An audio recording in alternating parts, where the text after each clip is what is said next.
We got a chance to get back together, and they were really looking forward to it. And the coaches are always looking forward to it. You know, they're our heartbeat, and we miss them when we're away from each other.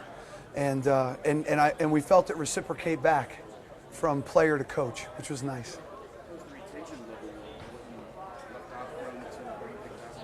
Good. Yeah, they clearly were locked in, and like Coach said, they were going to be away, and you're never off.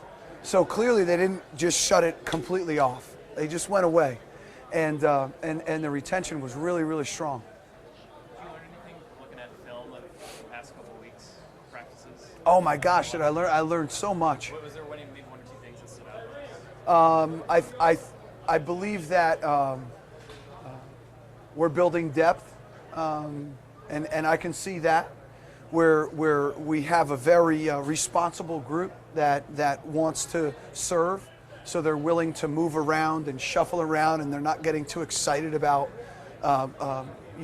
looking at different spots.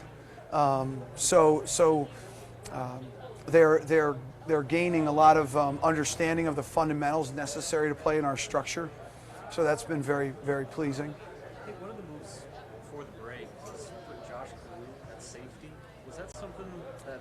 Yeah, we grade every player, every play, every day, and in doing that, we're trying to be sure that we have our best players on the field most, and then how long they can play and how well they can play in the structure and in the call will then determine how long. But it looks like Josh and some others needed to maybe just take a look at another position to see just how many good players we can get on the field at one time.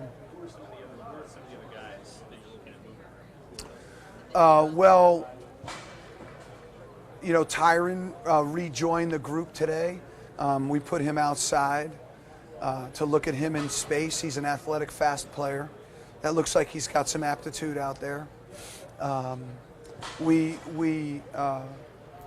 again moved a couple of the defensive backs around, and it's just spring football. So I wouldn't, and I don't mean to minimize the spring, but we've got a long way to go until the first game.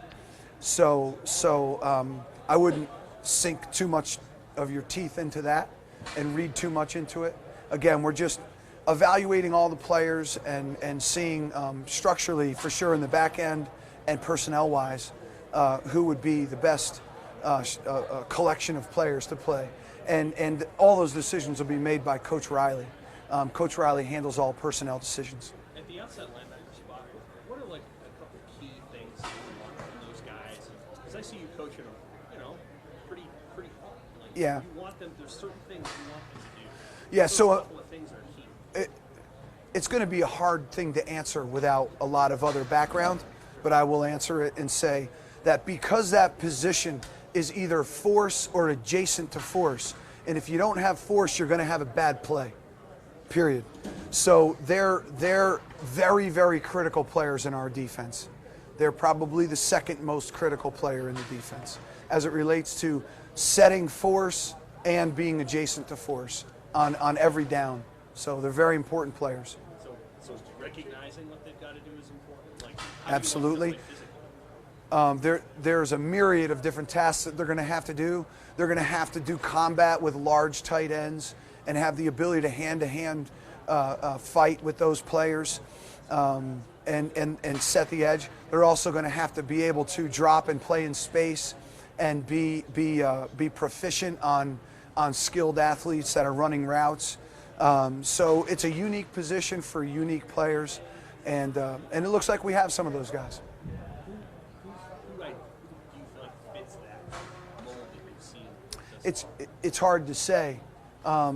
We obviously want the biggest, fastest, most athletic, tough-minded, football-loving, smart guy that we can possibly acquire, and those guys are on our team right now.